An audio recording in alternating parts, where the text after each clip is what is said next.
오늘 찬양대 찬양 드리면서 첫 소절이 그렇더라고요. 나는 매일 주와 함께 걷네라는 가사로 하나님 찬양을 올려드리셨는데, 이 시간 좌우에 계신 분들과 한번 인사하실 때 이렇게 인사하면 좋겠습니다. 하나님이 집사님과 항상 함께 하십니다. 서로 인사하겠습니다. 하나님께서 집사님과 권사님과 항상 함께 하십니다. 아멘.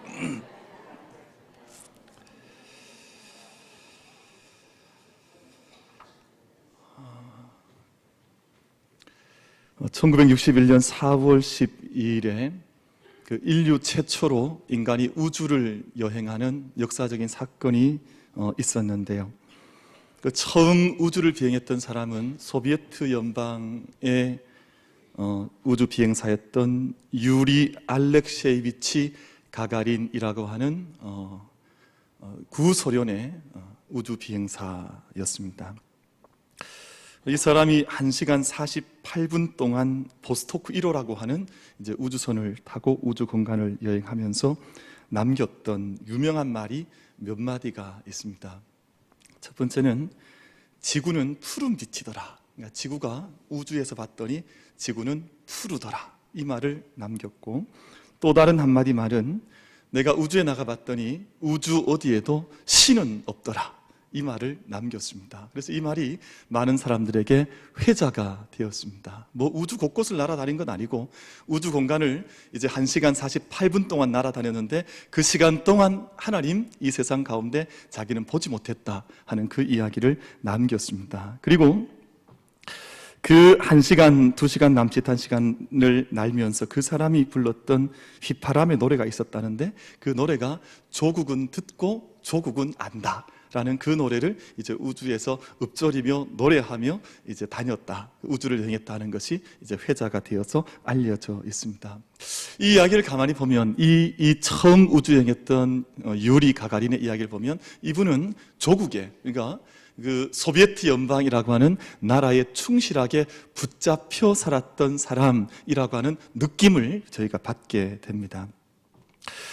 이 1961년 4월 12일로부터 10년이 지난 후에 1971년이죠. 1971년 7월 30일에 달로 여행을 해서 달 표면을 이제 우주를 여행을 하고 달 표면을 약 11km를 9.2km의 속도로 이제 주행해 보았던 또 다른 우주 비행사가 나타나게 되었는데, 아폴로 15호를 타고 달에 여행을 했던 제임스 어윈이라고 하는 우주 비행사가 있습니다. 이분은 좀 더 멀리 간 거죠. 그런데 그분의 증언과 노래는 유리 가가린과는 조금 더 다른 고백을 제임스 어윈은 내어놓게 됩니다. 나는 우주 여행을 하면서 그리고 달을 주행하면서 우주 모든 곳에 가득 찬 그분의 임재, 그분이라고 하는 것은 하나님이죠. 모든 우주 공간에 가득한 하나님의 임재를 나는 이 여행을 하는 동안, 그리고 달을 달리는 동안 나는 체험을 했다라고 증언을 했습니다. 그리고 조국이 나를 알고 조국은 나를 기억한다고 하는 노래를 불렀던 유리 가가린과는 달리 지구로 돌아오는 동안 멀리서 지구를 보니까 너무나 황홀할 만큼 작고 아름다운 이제 별인데, 그 별을 보면서 돌아오는 동안 말씀의 성경의 한 구절을 반복하며 묵상하게 되었습니다. 하나님이 세상을 이처럼 사랑하사 독생자를 주셨으니 이는 그를 믿는 자마다 멸망하지 않고 영생을 얻게 하려 함이라. 이 말씀을, 요한복음 3장의 말씀을 제임스 오웬은 계속해서 묵상하면서 노래하면서 지구로 귀환을 하게 되었습니다. 돌아온 후에 우주에서 감격하게 누렸던 이 감격을 붙들고 그가 죽을 때까지 복음을 전하는 자로, 전도하고 선교하는 사람으로 자기의 인생을 하나님께 붙들려 살았던 사람으로 그의 인생은 그렇게 기억이 되고 있습니다. 저는 어릴 때 저희 3살 위 손이 이제 형님과 함께 때때로 겨울이 되면, 요즘 같은 이제 겨울이 되면 연을 자주 만들었습니다. 저희 바로 손위에 그 형이 이 손재주가 좀 좋아서 뭔가를 좀 잘 만들었습니다. 그래서 뭐 팽이도 만들고 윷도 만들고 그리고 겨울이 되면 연도 만들어서 함께 날렸는데 함께 강가의 언덕에 나가서 연을 날려보곤을 했습니다. 아마 연을 날려본 분들은 그런 기억이 있겠습니다만 이 꼬리를 흔들면서 연이 높이 올라가면 올라갈수록 얼마나 신비하고 얼마나 놀라운지 그 어린 나이에 연 날리는 재미가 아주 쏠쏠했던 기억을 가지고 있습니다. 근데 바람이 불면 바람이 불수록 연이 하늘 더 높이 올라가는 거죠. 아마 그렇게 하늘 높이 연이 날아갈 수 있는 것은 그 연을 붙들어주고 있는 팽팽한 줄, 연줄, 그 바로 끈 때문에 그렇습니다.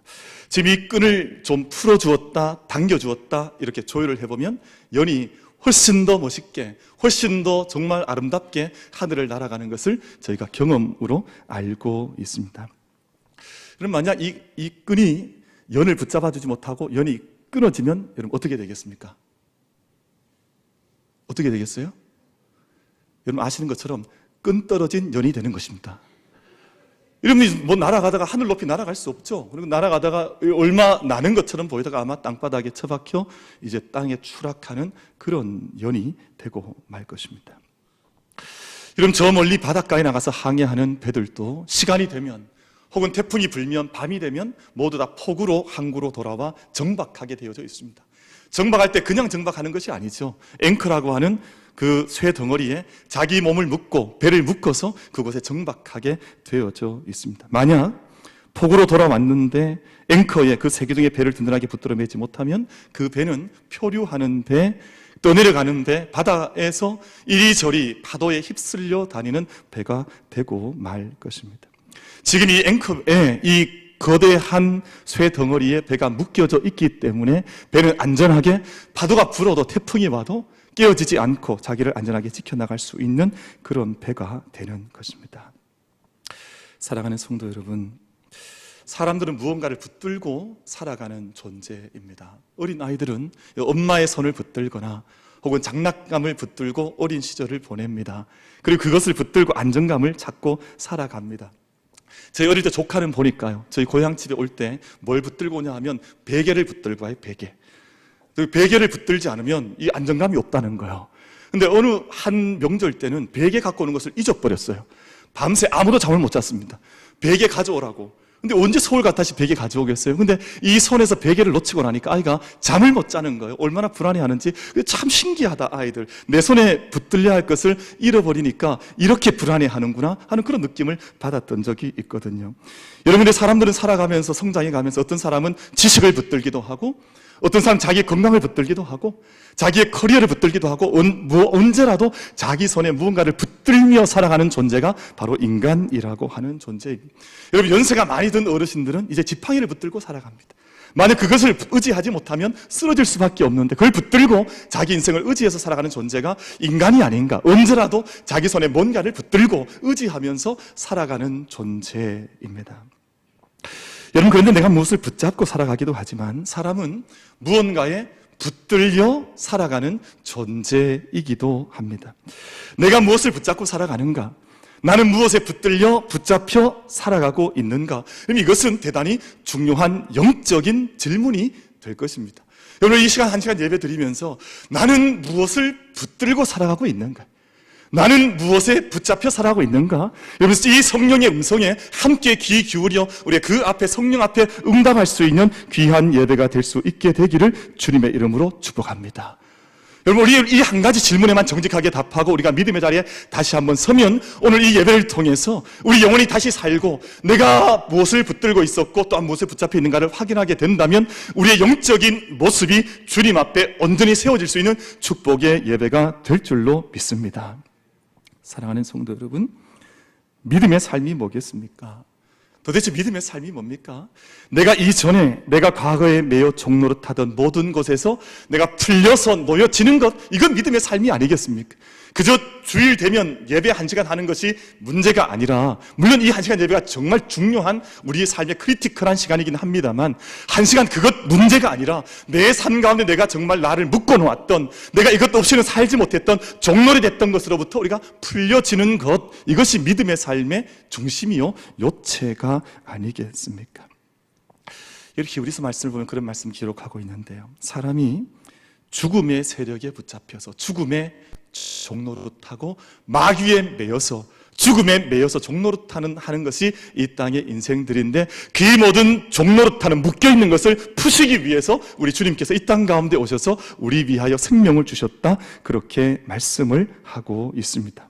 우리 주님께서 하신 일은, 예수님께서 하나님께서 우리 가운데 베풀으신 은총은 모든 죄와 그리고 모든 죽음과 모든 마귀에 매여서 종노릇하는 것으로부터 우리를 푸시기 위해서 우리에게 하나님의 은총을 베풀어 주셨다 말씀을 하고 있습니다. 제가 어릴 때 참 촌스러운 그 놀이 아이들과 함께 했던 적이 있는데요. 여러분 하셨는지 모르겠지만 제가 사전을 찾아봤더니 제가 썼던 어릴 때 단어가 그대로 사전에 나와 있더라고요. 제가 어릴 때 뭘 하면 많이 놀았냐 하면 다방구라고 하는 것을 하고 놀았어요. 여러분 모르시나요? 눈빛을 뵈니까 전혀 나는 안 놀아본 것 같다, 이런 눈빛인데, 그 다방구라고 하는 놀이가 뭐냐 하면 이 사람을 잡는 거예요. 술래가 있고 아이들이 숨어서 도망을 가면 한 10가지 무궁화꽃이 피었습니다. 한 10가지 부르고 나서 쫓아가서 이제 붙잡아 오는 거죠. 그래서 이 술래가 터치하면 다 잡혀서 죽는 거예요. 그러면 이제 죽은 아이들은 어떻게 되냐 하면 그 처음에 출발했던 그 놀이 장소에 한 줄로 이렇게 그 굴비 엮어 놓듯이 이렇게 한 줄로 쭉 이렇게 묶여 있는 겁니다. 그러면 아직 잡히지 않은, 아직 자유함을 누리는 한 아이가 이 술래에게 붙잡히지 않게 이 술래를 잘 피해서 이 죽은 아이들을 탁 쳐주면 여러분 어떻게 됩니까? 해보셨구만. 뭐 아까는 안 해본 것처럼 다 하더니 그 살아난 이 아이가 탁 쳐주면 다 살아나는 거예요. 참 그 순간이 참 흥미롭고, 그 순간이 정말 이제 참 지금 아무것도 아닌 놀이 같지만 그때는 그 순간이 얼마나 기다려지는지, 저 아이가 빨리 나를 좀 쳐줬으면 좋겠다, 그런 묶여있던 그곳에서 다 살아나는 거예요. 한순간 아이들이 와 하고 다 뛰어가면서 살아나는 그 경험을 하는 것이죠. 여러분 믿음이 뭐겠습니까? 우리가 죽어있는 듯이 종노릇하던 모든 묶여있던 모든 것에서 풀어지는 것, 그것으로 자유함을 얻는 것, 우리가 묶여져 종노릇하던 히브리서 말씀처럼 죄에 묶여있고 마귀의 종노릇하던 모든 것으로부터 풀려지는 그 은혜, 여러분 우리가 믿음 안에서 그 은혜를 함께 경험할 수 있는 우리 모두 이 예배가 될 수 있게 되기를 주님의 이름으로 축복합니다. 여러분 삶의 혹여 무언가에 묶여있는 분들은 없으십니까? 제가 한 해 첫 발걸음을 걸어가고 우리가 명절을 함께 열었는데요, 여러분 혹여 우리 삶 가운데 지금도 어떤 것에 묶여져 있어서 자유롭지 못하고 여전히 종노릇하는 것 같고 여전히 내 영혼이 어둠 가운데 있고 여전히 묶여있는 경험 속에 있는 분들이 혹여 있지는 않으십니까? 여러분 오늘 성령께서 우리 가운데 찾아오셔서 그 자유함을 누린 한 아이가 모든 묶여있는 아이를 터치해 주는 것처럼 성령께서 우리 삶을 터치해 주셔서 우리 모든 것들로부터 자유함을 얻는, 우리 모든 것들로부터 기쁨과 생명을 얻는 은혜가 우리 모두에게 임하는 이 예배가 될 수 있게 되기를 주님의 이름으로 축복합니다. 우리가 자유함을 얻고 우리가 다시 이제는 우리가 모든 묶였던 것에서 풀려져 오히려 주님께 붙들림 받고 성령께 매임으로 참된 자유함의 은총과 믿음의 길을 경주해 나갈 수 있는, 세상의 어둠이 아니라, 세상의 정욕이 아니라, 세상의 물질이 아니라, 세상의 죄가 아니라 오히려 주님 앞에서 영원한 자유의 세계를 함께 걸어갈 수 있는 우리 모든 예배자가 다 될 수 있게 되기를 주님의 이름으로 축복합니다. 그래서 우리가 생각의 자유, 또 언어의 자유, 관계의 자유, 여러분 세상 살아가는 동안 끊임없이 우리를 묶어내는 것들이 있거든요. 끊임없이 발을 묶게 하고 넘어지게 하는 모든 것들로부터 오늘 성령의 터치함을 우리가 힘입고 자유함을 얻는 우리 모두가 다 될 수 있게 되기를 주님의 이름으로 축복합니다. 여러분 오늘 말씀에 주님께 붙들린 제자들, 주님께 다시 한번 자유함을 우리가 함께 능력 가운데 선 제자들을 향해서 주님께서 내가 다시 갈릴리로 가라, 내가 너희를 갈릴리에서 만나겠다 말씀하셔서 오늘 본문 말씀을 보면 11제자가 갈릴리로 갔다라고 말씀을 하고 있습니다. 다시 갈릴리로.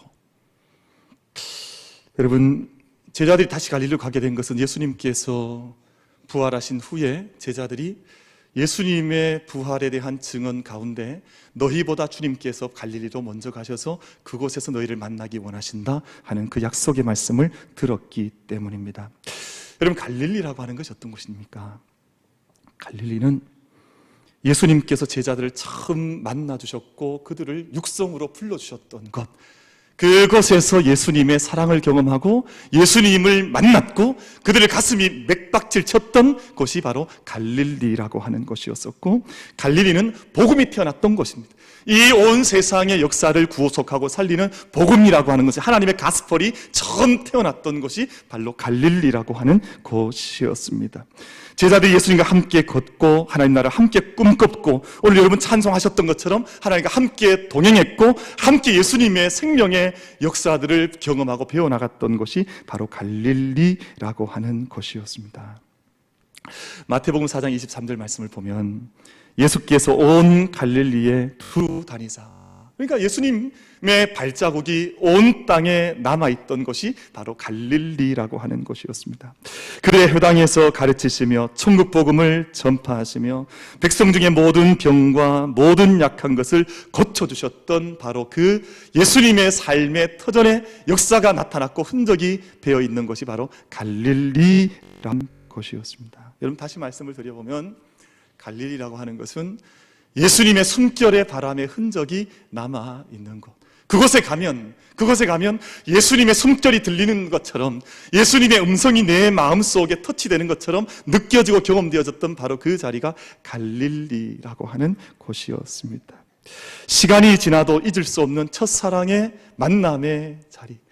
여러분, 첫사랑의 자리는 시간이 아무리 많이 지나도 그 자리는 잊을 수 없는 자리잖아요. 저는 만민교회 부임한 후에 첫 휴가 맞았을 때 제가 처음 찾아갔던 휴가지는 제가 처음 예수님 앞에 제가 주의 일 하겠습니다 고백했던 그 갈분 기도원이라고 하는 기도굴이었습니다. 그래서 제가 처음 부임했던 그해 저는 여름 휴가 맞아서 다른 곳 갔던 것이 아니라 그곳에 가서 처음 저를 불러주셨고 처음 저에게 감동 주셨고, 제 마음속에 아주 어렸던 아이지만 제 마음속에 믿음의 흔적과 소명의 흔적을 남겨주셨던 그 자리를 찾아갈 수밖에 없었습니다. 여러분, 아마 우리가 첫사랑이 경험된다고 하는 것은 바로 그런 자리, 갈릴리의 자리가 아니겠습니까?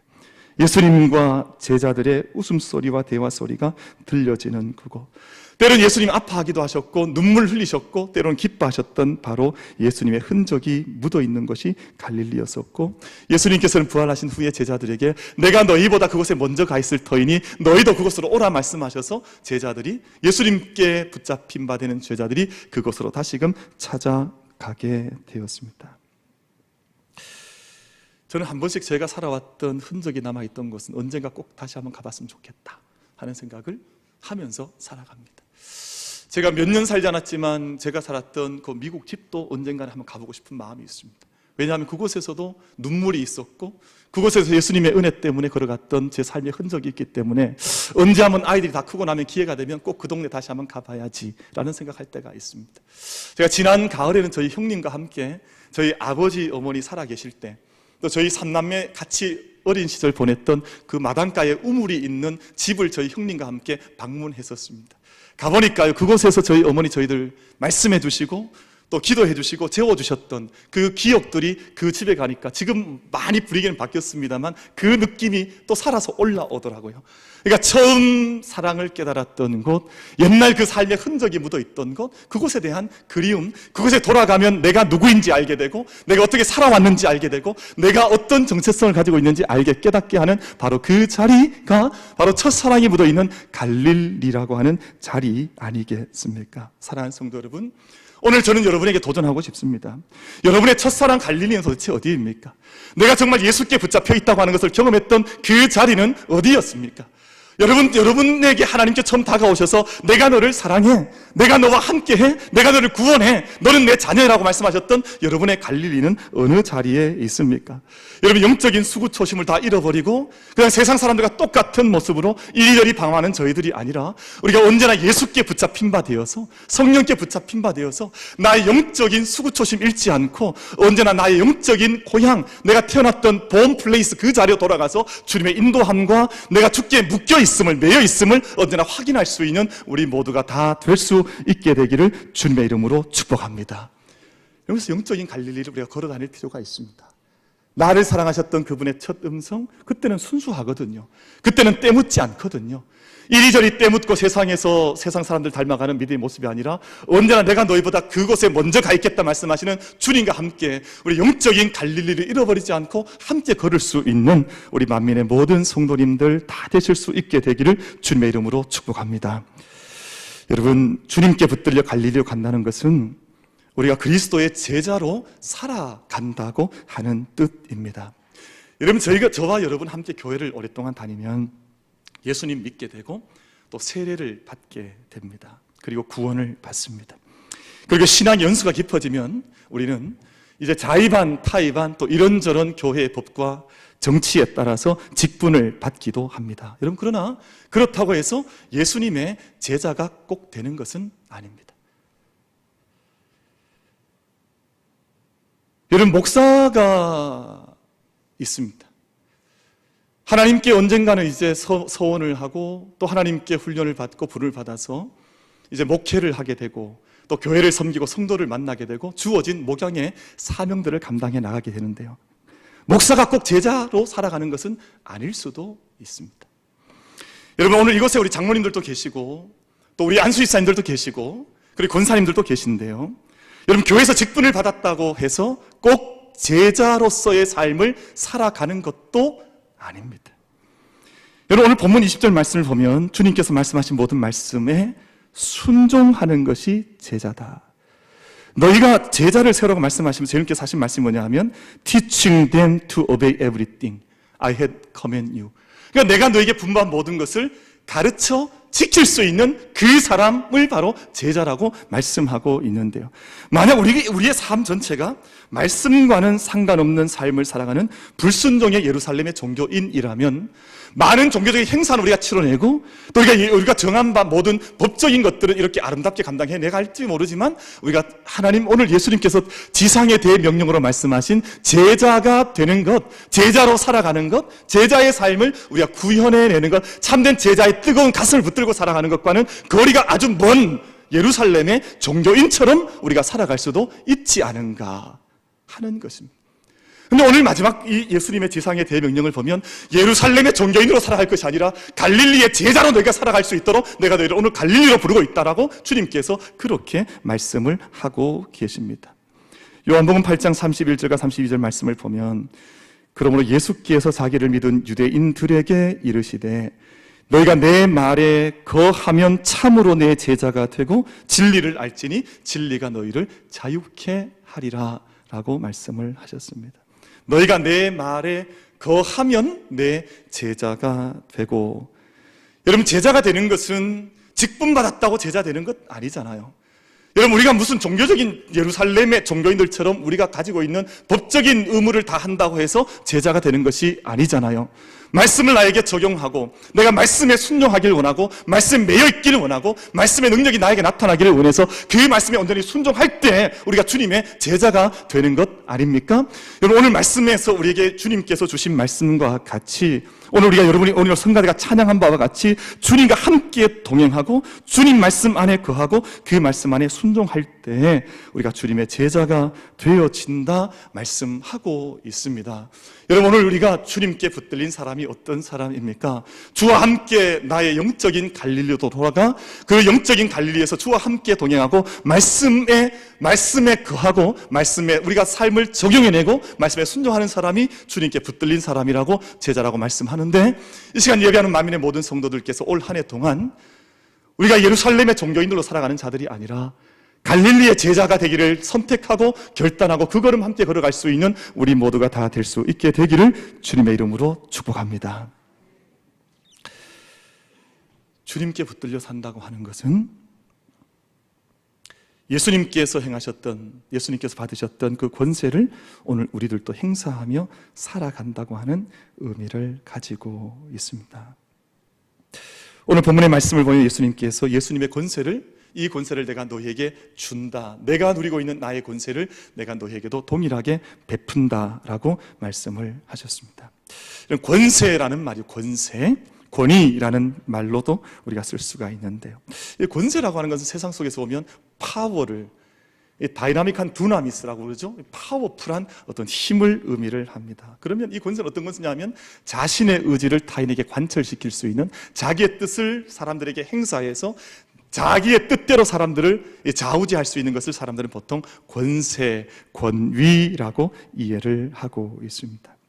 근데 예수님의 권세는 세상 사람들이 행하는 권세, 권위와는 다른 권세였습니다. 얼마 전에 TV에 그런 방송이, 뉴스가 나왔었는데요. 한 국회의원께서 해외로 아마 출국을 하는 자리였던 것 같은데, 출입국 심사를 할 때 보통 사람들은 이렇게 자기의 신분증을 꺼내서 이렇게 그 출입국 관리소에게 이렇게 허락을 받고 심사를 받는데, 이분은 자기 지갑을 꺼내주면서 내 신분증이 이 안에 들어있으니까 당신이 꺼내서 심사하라고, 그것이 얼마 전에 신문에 한번 뉴스에 매스컴에 방송된 적이 있었습니다. 아마 그런 모습처럼 세상에 권위 있는 사람, 세상의 권세라고 하는 것은 마치 자기 마음대로 해도 되는 것처럼 아마 그런 힘, 그런 파워를 생각하고 살아가는지도 모릅니다. 그래서 사람들은 조금 더 힘 있는 자리, 조금 더 권세 있는 자리, 조금 더 자기의 힘을 마음껏 행사할 수 있는 그 자리에 올라가기 위해서 이토록 싸우면서 세상 가운데서 살아가는지도 모릅니다. 근데 여러분, 성경에서 말씀하는 주님의 권세, 권위는 그런 권세가 아니었습니다. 주님께서 말씀하신 권세는, 권위는 하나님께 붙들림 받은 권세. 우리가 어떤 권위가 가장 힘 있는 권세입니까? 우리가 믿음 생활 해보면 해볼수록 느껴지고 경험되고 고백되어지는 것은 하나님께 붙들린 사람이 가지는 권세가 가장 놀라운 권세라고 하는 것을 우리가 경험으로 알게 됩니다. 그리고 그 권세 앞에 하나님의 뜻이 이 땅 가운데 이루어질 수 있도록 하나님의 뜻을 섬겨나갈 수 있는 영적인 권세, 또 다른 사람들이 강요하지 않는다 할지라도 세상 가운데 주님의 마음을 가져 세상 가운데 오히려 낮아진 자가 되어 종이 되어서 사람들을 섬길 때 그것 때문에 비굴해지거나 자기 자신이 없어지는 것이 아니라 오히려 하나님의 나라의 영광이 그 자리에 나타난 것을 경험할 수 있는 믿음의 영적인 비밀함의 권세. 여러분, 우리가 예배하는 이 시간 만민의 모든 성도들께서 하나님께 붙들림 받은 그 권세를 경험하고 깨달아 알아나가는 은혜가 우리 모두에게 임할 수 있게 되기를 주님의 이름으로 축복합니다. 하나님께서 하늘과 땅의 모든 권세를 예수님께 주셨습니다. 그래서 예수님께서 이 땅 가운데 오셔서 산상수훈을 가르치시거나 하늘나라님 복음을 선포하실 때 사람들이 그 권세와 권위에 놀랐다고 성경은 증언하고 있습니다.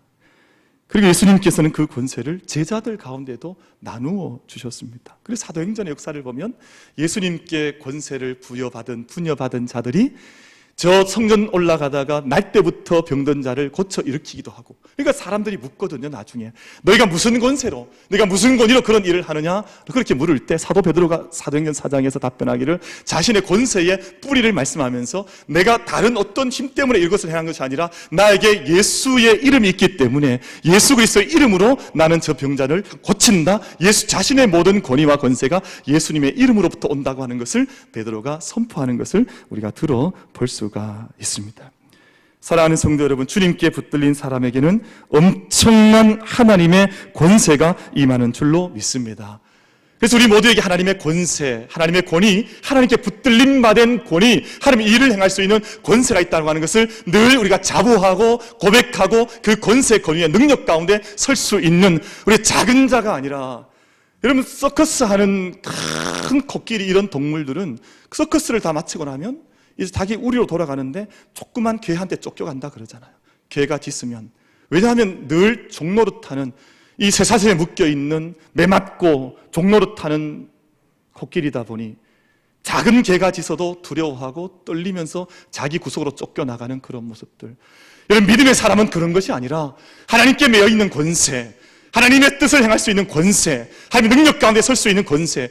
여러분가 이 세상 가운데 오히려 권위 앞에 무너져 내는 존재들이 아니라 여러분 학교 청년들 학교에서나 여러분 직장의 일터에서나 우리 가정에서나 모든 삶의 터전마다 자리에서 하나님의 뜻을 행할 수 있는 권위와 오소리티라 그럽니까? 우리 권위를 잃어버리지 말고 그 권위의 능력 가운데 서서 선포하고 이겨나가고 담대히 달려갈 수 있는 권위의 사람들, 권세의 사람들이 다 될 수 있게 되기를 주님의 이름으로 축복합니다.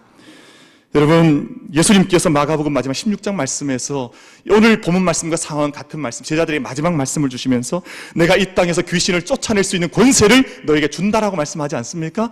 이 세상에 망령된 모든 생각을 쫓아낼 수 있는 권세, 우리가 망령된 귀신의 영에 매여 있는 자들이 아니라 이 세상의 모든 것들을 주의 뜻대로, 주의 말씀대로 생명의 원칙과 진리 가운데 선포할 수 있는 믿음의 권세, 선포할 수 있는 우리 모두가 되기를 주님의 이름으로 축복합니다. 그리고 새 방언을 말할 수 있는 권세도 준다고 말씀했지 않습니까?